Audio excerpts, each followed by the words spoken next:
接下来要赶快来看到在美国自己内部的动乱，这是来自于 ICE 哦，因为无辜的他们就是击毙了这些无辜的平民，引爆了美国自己的内战，而且是在3周内2位平民遭到 ICE 给枪杀，引爆了全国怒火。现在川普的不满意度已经高达了58%，传出美国恐怕再度关门。今天会一起来做关心这2起哦，包括3周内2起来自于 ICE 的这个枪杀，是击毙了2名手无寸铁的美国公民，分别都是在37岁。第一位是在1月7号，这一位是37岁明尼苏达州的白人女性遭到枪杀，所以美国民众非常的愤怒，走上街头抗议。第2位是在1月24号，前几天而已，同样也是37岁，这一位是男性护理师，也是白人，他叫做普雷蒂。他在抗议的过程当中跟警方发生了拉扯，被 ICE 击毙。纽约时报特别做了一个披露，他们觉得这一位护理师是非常无辜的，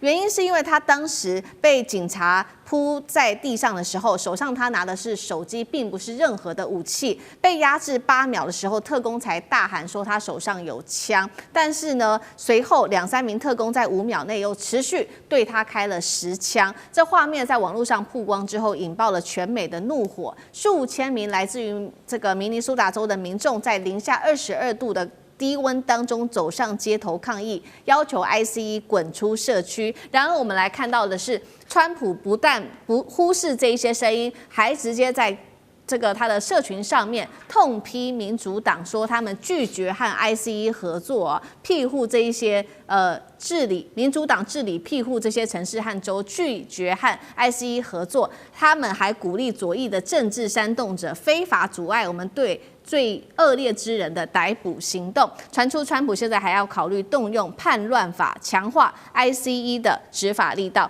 赶快来看到最新民调，只有39%的民众支持川普的移民政策哦。那么我们来看到川普的铁粉也是这个忠实粉丝，也是不断的在减少。对于反对者，对川普已经上升到53%了。现在很少人愿意支持川普。干哥怎么看？我跟你讲啊，明尼亚波利斯市长哈。他讲市长讲说，你 ICE 可以滚出我们明尼苏达州了。他讲真好，有 guts。为什么？因为你知道这个海关执法局啊，他当时对于这个普雷蒂啊，他是白人哦，强调他是白人哦，他是一个什么？他是男护士啊，在台湾讲法叫做护理师。男护士在当地，其实他是一个很有热情的人。他其实那个时候在就是抗议事件中，他在指挥那个交通，所以他其实老实讲，但是他的动作比较大，我们侧面了解。那但是呢，他右手拿一个东西，那当那个安全部队在靠近他的时候，他曾经有说：“你们退后 ，back， 你不应该对于这个抗议的人士进行压迫式的那种行为，那种包围的行为。”所以普雷蒂那个时候是站在抗议民众这边。坦白讲一句，他当时拿着手机在挥舞的时候。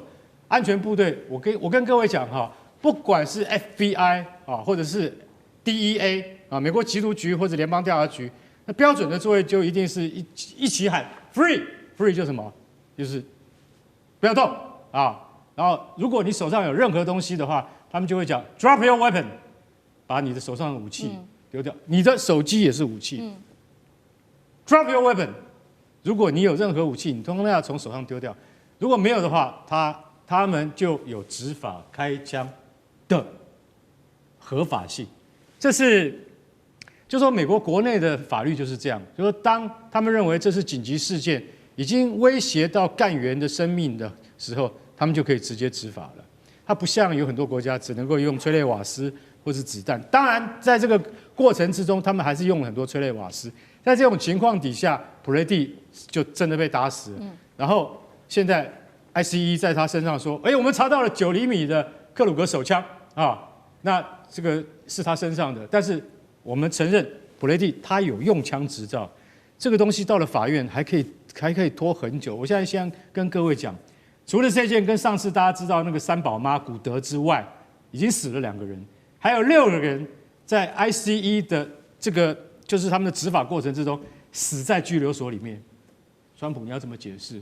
我可以告诉你，这个美国的内乱呢，还会继续再上升。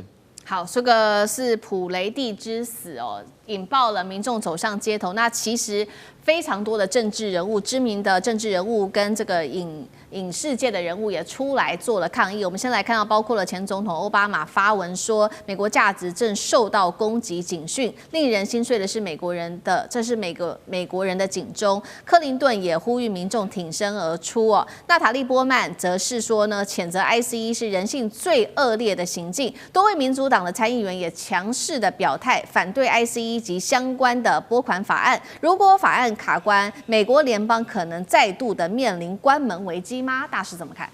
对，这里面就是说出了太多的事了，而且他执法的手段很有问题。ICE 现在变成好像是一个盖世太保的部队，不受任何法律有关逮捕的程序，或者说法律上的各种保障人权的措施的影响。最荒谬的是，他们居然戴着面罩去执法。法律代表了正义，法律代表了这个尊严。你应该是那些作奸犯科的人脸上戴面罩嘛？怎么执法的人脸上戴面罩？他一开始的时候，很多美国人就不赞成，说你为什么要让他们戴面罩？他们是做着见不得人的事嘛？对啊，你既然执法，你就要光明正大。美国的警察，我觉得200多年传统，还没看过警察戴面罩执法的。警察就是代表正义啊，代表法律啊，对不对？你怎么会执法的人都戴着面罩？那这里面这个部队呢，它成立的很快，它跟过去的这个治安的部队都不一样，所以而且它这个待遇很高。那对这些工作有兴趣的，你比较合格的，那很多都是什么？退伍军人。退伍军人在执法的时候，他的受训是在战场上的，对不对？跟你一般的警察执法人员是在社会，在自己的人民之中两回事啊。所以这个 ICE 的执法到现在，真的如果任何的政府都应该要检讨一下，打死的你也没打死非法移民啊，对，你打死的是合法的公民啊，那你不是搞得人人自危吗？你搞得人人自危，而且他们这个常常冲入人家的工作场所里面去抓人，然后你看现在美国在街上就在逮人呢。你知道街上为什么逮人？你长得像非法移民，你长得不像这种所谓架杠这下美国人的话，他就要把你拦下来问。所以美国现在人人自危，这个情况我觉得川普如果让他这种情况再继续发展下去不是只有明尼苏达，明尼苏达非法移民占美国是20名以外，最大的非法移民聚集带在哪里？在德州，在加州。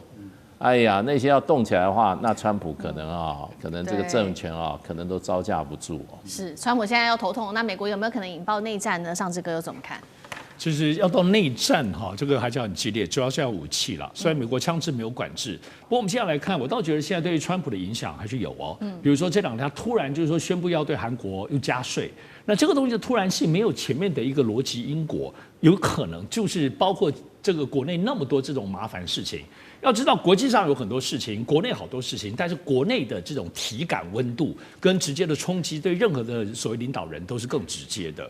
我想，其实，在在整个美国总体的状况，死1个人 ，ICE 像先前那位女士，到现在死第2个人，它真的不是人数的问题，它确实是一个所谓民意人心，其实是有个边界。承受的边界，往往它不是1、2、3、4、5、6，第7个人大家就会爆发变内战，它不是个量级的，而是最后在整个裂解当中，很多的所谓价值的新仇旧恨。所以我们可以看到，现在川普方面，他呢就是还是执行他的价值 ，ICE 就是力度的执行，其实没有改变。所以我们现在看整个美国的这个整个的变数，真的就是民主党，就是刚刚先生讲，民主党可能就是要把 ICE 跟相关的预算卡掉，一卡掉之后。什么呢？美国政府会受到停摆的影响。现在在赌盘上已经认为美国政府在今年这个月底1月底会停摆的赌盘超过80%，就认为这个影响是大的。而如果一旦真的对于政府关门，哇，这个席卷又会回到先前的政党的对碰，就不只是现在我们看到街头 ICE 的社会问题，那就会真的是乱成一锅粥。